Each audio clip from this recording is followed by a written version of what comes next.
Ladies and gentlemen, welcome to the English Daily Book Summary YouTube channel. In order to not stop learning, listen to an English book summary every day for free.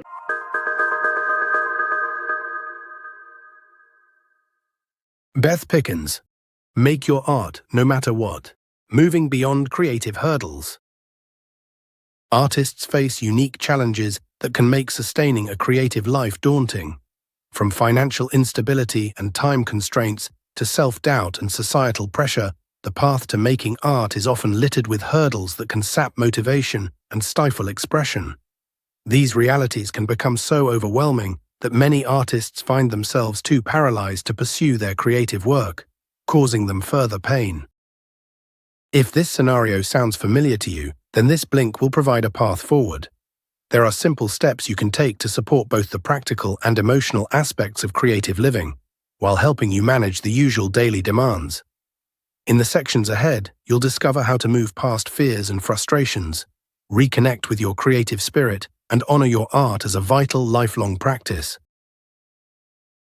Claiming your time.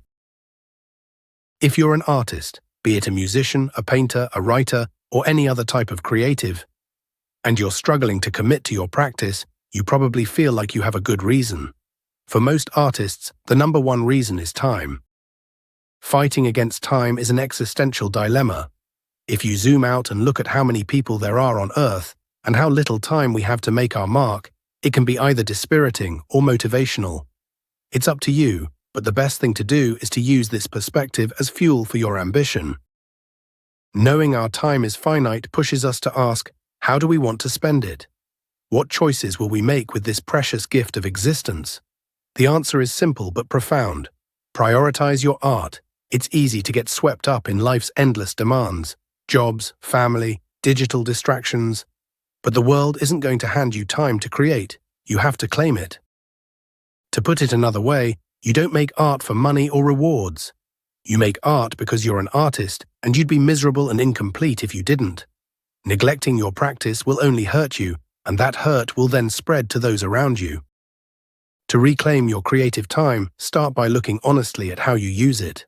Spend 1 week doing a time audit, which involves taking a few seconds every 15 minutes to jot down what you're doing. This exercise can reveal surprising patterns. It'll help you identify habits that aren't serving you and could be replaced with art making. The aim isn't to establish a new rigid regime, it's about opening up space for what truly matters. So take a hard look at your current schedule and find pockets of time for your practice. The bottom line? Time isn't infinite. Let go of guilt, release perfectionism, and protect your practice like it's sacred, because it is. Rethinking income. After time, one of the biggest concerns for any artist is money. How do you make a living and still create? This question isn't a paradox to solve. Rather, it's a balancing act that you'll need to work and rework throughout your life. Although it's challenging, stop tying your sense of artistic worth to the income your practice generates. This mindset can be toxic. You don't need to make a living from your art for it to have value. Instead, reframe the idea of employment as the thing that funds your life, including your creative pursuits. Putting the burden of income on your art can lead to burnout or even resentment. Remember, your art exists because you're an artist, not because it earns you money. This radical idea allows for a healthier mindset. Even if your art never generates income, it's still important and worth pursuing. Now let's rethink the type of work that could complement your creative life. Start by making a list of every job you've held, along with what you liked or disliked about each. Do you thrive on structure or flexibility? Do you enjoy collaboration, or do you work best solo? What bankable skills have you picked up along the way? This exercise can reveal patterns and options that could lead to satisfying, sustainable employment. When it comes to monetizing your skills, there are opportunities beyond your primary medium. For example, teaching, whether it's classes for kids or workshops for adults, is often a sustainable means of employment for artists. But try thinking outside the box. For instance, a musician in a band might earn money by composing tunes for commercials. Likewise, many writers find work as freelance editors. The aim here is to right-size your relationship with paid work. Employment is a tool to support your life and art, not the other way around. By easing financial pressure on your creativity, you can keep your artistic practice joyful and sustainable. Money problems. Employment is one major factor that affects an artist's sense of stability, but their relationship with money is equally important. Money triggers strong emotions for many creatives, including anger, guilt, and fear. Often, financial literacy isn't something we're taught. Instead, we pick up bad habits that are difficult to unlearn. As with many of the issues that we'll touch on, the solution begins with gaining awareness.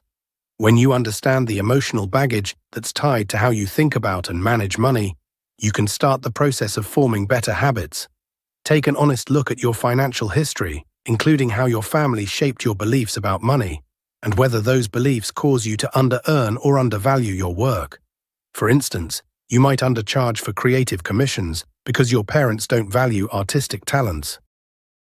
Gaining a healthy relationship with money isn't easy, but you can take steps in the right direction by setting realistic, short-term financial goals, like saving for an emergency fund or paying off a debt. As for day-to-day behaviors, try the envelope method by taking out a set amount of cash at the beginning of each month for things like groceries and making that your non-negotiable monthly limit. Also, unsubscribe from marketing emails and subscription services that you don't really need. Fear is universal. It's a built-in mechanism that keeps us safe.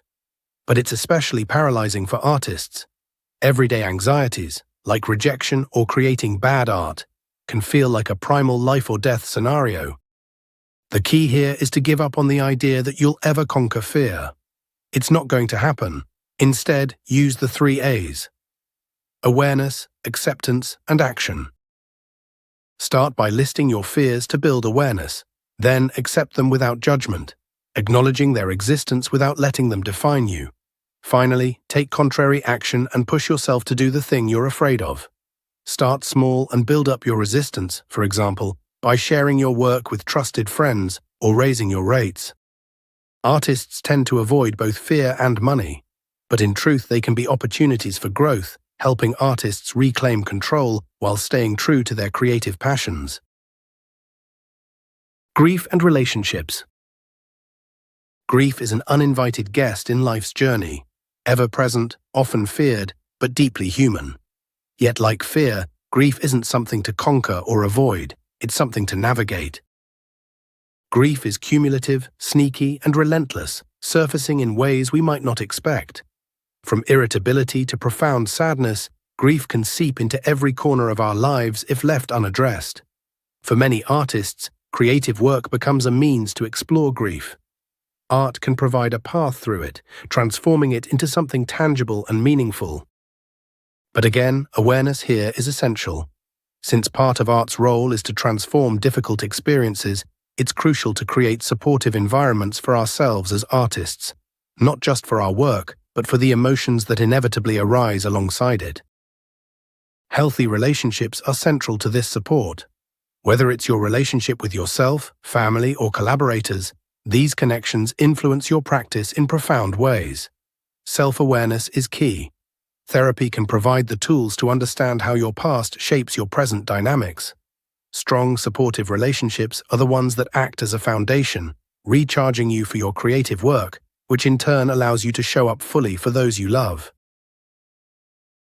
Turning emotions into art. Let's go one more round into therapeutic territory and touch on the trifecta of thoughts, feelings, and behaviors.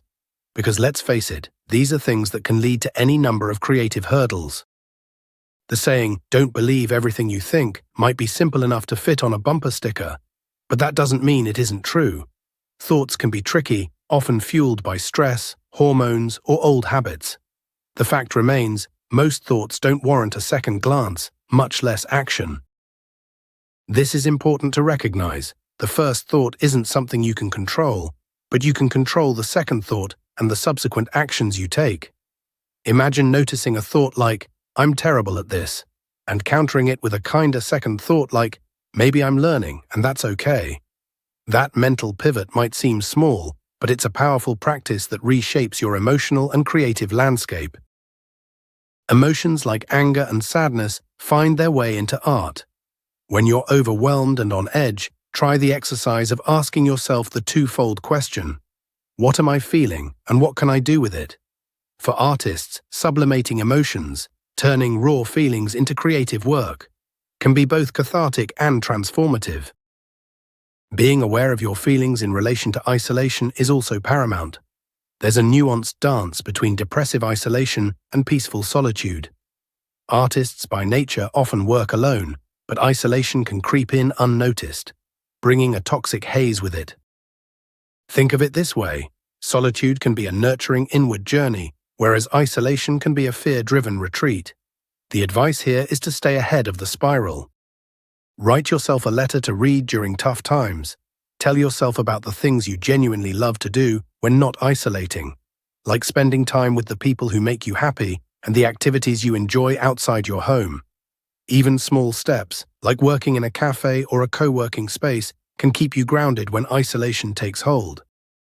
Don't forget that your thoughts, feelings, and behaviors are interconnected.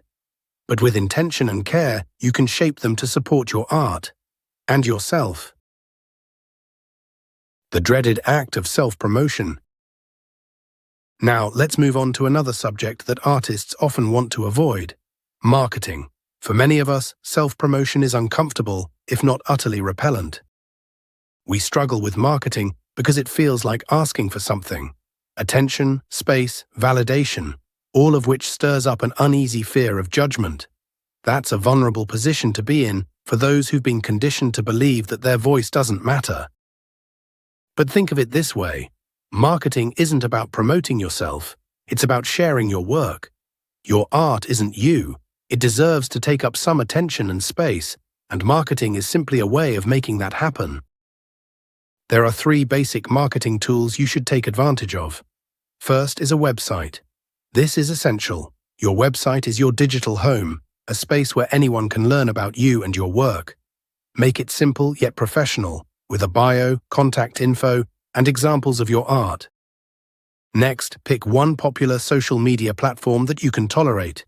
Create a professional account, not a personal one, and treat it like a tool, not your whole world. Make regular posts that promote your art and any shows or performances, and limit the time you spend on it so that it doesn't become a distraction.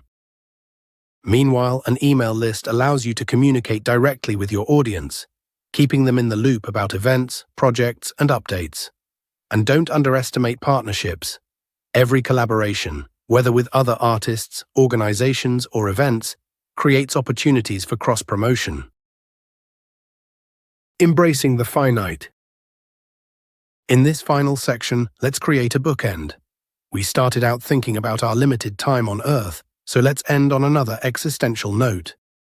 After all, exploring your spiritual interior is a fundamental part of living a fully engaged life.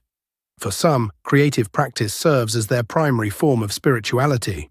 Through the act of creation, artists connect deeply with themselves, their communities, and something larger, a process that mirrors the essence of spiritual practice. With this in mind, consider the positive impact that death acceptance can have on your art and life in general. In a society that frequently denies or avoids death, artists can play a unique role in helping others face this universal truth. While death can be overwhelming, embracing it transforms how you approach life. A daily awareness of life's impermanence allows you to live with greater intention, build meaningful connections, and appreciate the fleeting beauty of existence. It's not about dwelling in sadness, but about using this understanding to cultivate a deeper appreciation for life. Art can provide a profound space for these reflections. Composer William Basinski's The Disintegration Loops, which was made in the shadow of 9/11 and plays with themes of decay, memory, and renewal, is a perfect example of how art can represent the delicate interplay between creation and loss. When artists embrace such themes in their work, they create opportunities for introspection and healing, both for themselves and their audiences. There's no final destination in this journey, only an ongoing commitment to engage with these aspects of existence and explore the transformative insights they offer. And that's what great art is all about.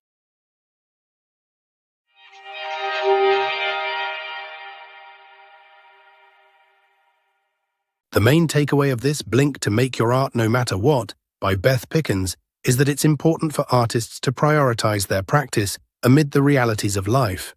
Auditing your daily routines can support this by identifying available time for your practice. To overcome money struggles and nagging self-doubt, awareness is key to first recognizing bad habits and then replacing them with better behaviors. The 3 A's of awareness, acceptance, and contrary action can lead to profound changes. Learning to sublimate tricky emotions into your art and recognizing when solitude slips into dangerous isolation is also an important step in maintaining your practice during difficult times. Cultivating a spiritual interior and engaging with themes of death and connection to something larger are integral to a meaningful creative practice. Sustaining your practice over the long haul requires ongoing self-reflection and recognizing the value that their unique perspective contributes to the world. Okay, that's it for this Blink. We hope you enjoyed it. If you can, please take the time to leave us a rating. We always appreciate your feedback. See you in the next Blink.